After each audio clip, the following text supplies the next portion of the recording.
For the character of Nikki, we went out of our way to research and try to find disabled performers, dancer, actress who could, who was right for the character, who could pull it off, but who could bring a kind of reality of their own personal experience into that character. We found Auti. It was a magical story of this girl who was dancing and got into a car accident and was confined to a wheelchair. Shake it off, mañana night, do it right. I'm born a dancer, and once a dancer, always a dancer, regardless of, I was a dancer prior to a car accident, and so now being permanently paralyzed and left in a wheelchair, I'm still a dancer.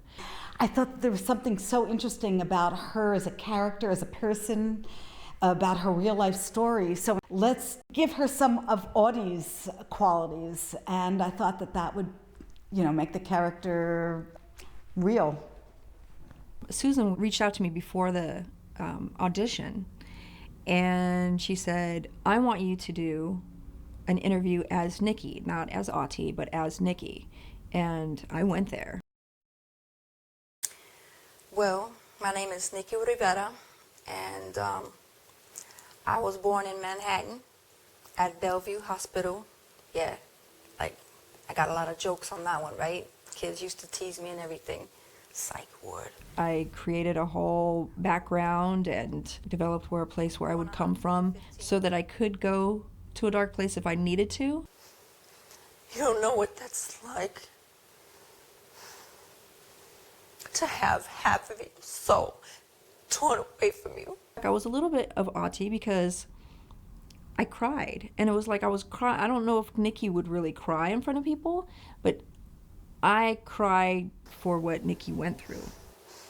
Auti was very helpful in terms of the authenticity of the character of Mia, who suddenly finds herself in the wheelchair. Things like, how do you get dressed when you're a paraplegic?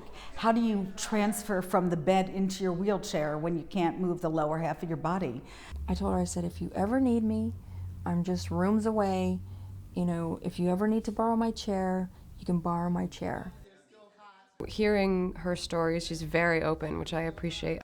She told me what it's like and what it's about, and just the basic everyday tasks that go from taking 2 seconds to 20 minutes. Things that you don't even think of, like brushing your teeth, getting into the bathroom that is downstairs in the hotel. It just doesn't take 5 seconds anymore. She would come to me and she'd be like, Auti, do you sit your feet like this in the chair? And I said, yeah, well, if you're level like me, then and you don't have any sensation and you're complete, then you wouldn't move your feet at all. So don't, wiggle your feet or your legs or anything. She's like, oh yeah, okay. Auti was incredibly helpful in just making sure we were doing it right.